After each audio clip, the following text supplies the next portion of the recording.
कुत्ते के पिल्ले का बदला जादुई 3 सर वाला जानवर। जंगल की एक सुनसान गुफा से आवाजें आने लगती है। वहां से जाने वाला हर जानवर डरावनी आवाज से डर जाता था। एक बार हिरन और उसका बच्चा उसी तरफ से आ रहे थे।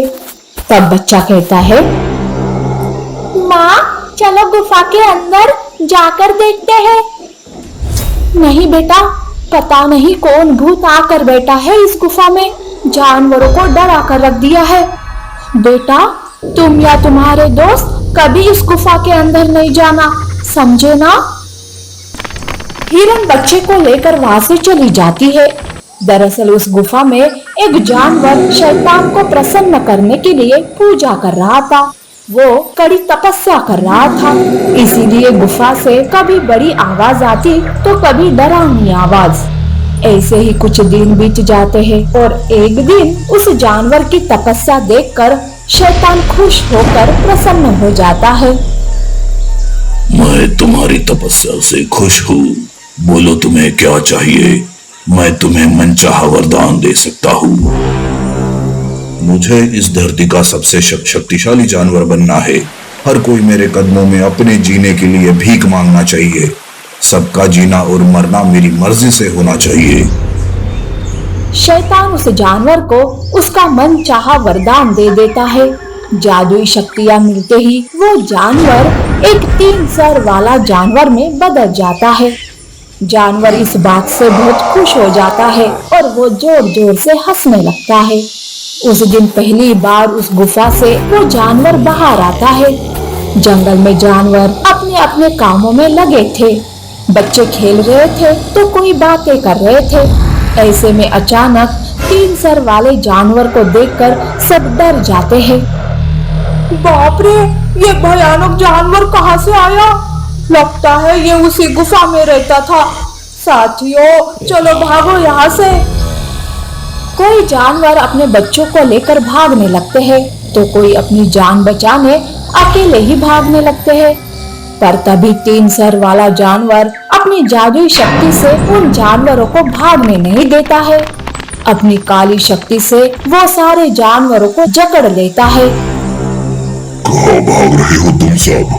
मुझसे बच पाना इतना आसान नहीं है। वो जादुई 3 सर वाला जानवर हिरन को मारकर खा जाता है और बाकी जानवरों को गुलाम बनाकर रखता है। इस तरह से जादुई 3 सर वाले जानवर की दहशत में सारे जानवर जी रहे थे। वो जानवर ना बच्चों को छोड़ रहा था और ना ही किसी और को। उसी जंगल में एक लूसी नाम की कुतिया अपने 2 बच्चों के साथ रहती थी। उस दिन वो किसी काम से बच्चों को लेकर जंगल से बाहर गई थी, इसीलिए वो उस 3 सर वाले जानवर से बच जाती है। पर वो जैसे ही जंगल में आती है उसे उस जानवर के बारे में पता चल जाता है। बच्चों चलो, हमारा यहाँ रहना अच्छा नहीं है। यहाँ रहना मतलब मौत को दावत देने जैसे है बेटा, चलो भाग चलते हैं यहाँ से। लूसी बच्चे को लेकर भाग ही रही थी कि तभी सामने वो 3 जादुई सर वाला जानवर आ जाता है। दोनों बच्चे डर के मारे माँ को लिपट जाते हैं। मुझसे कोई नहीं भाग सकता, तू और तेरे पिल्ले तो मेरे गुलाम है, समझी?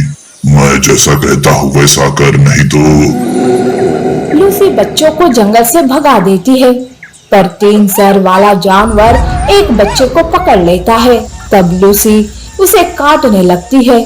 उस जानवर को लूसी पर बहुत गुस्सा आता है और वो लूसी और उसके बच्चे को मारकर खा जाता है। तब तक लूसी का दूसरा बच्चा सनी वहां से भाग जाता है। वो भागते भागते एक जादुई पेड़ के पास आता है और वो रोने लगता है। मेरी माँ और मेरे भाई को मार दिया उस दुष्ट ने। अब वो मुझे भी पकड़कर मार देगा। मैं कैसे बचूं उस दुष्ट से? सनी ऐसे कहते हुए रोते रहता है कि तभी वहाँ वो जानवर आता है। सनी पेड़ के पीछे छुप जाता है।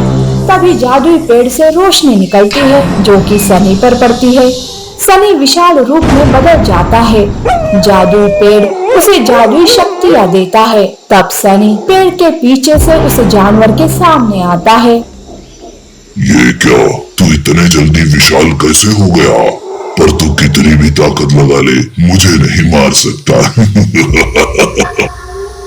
जादुई तीन सर वाला जानवर सनी की इस जादू को समझ जाता है और उस पर वो आग बरसाने लगता है, पर उस आग को सनी बुझा देता है और एक ऐसा हथियार निकालता है जिससे उस जानवर के एक एक करके तीनों सर काट देता है। इस तरह से उस दुष्ट तीन सर वाले जानवर का अंत हो जाता है और सारे जानवर गुलामी से मुक्त हो जाते हैं।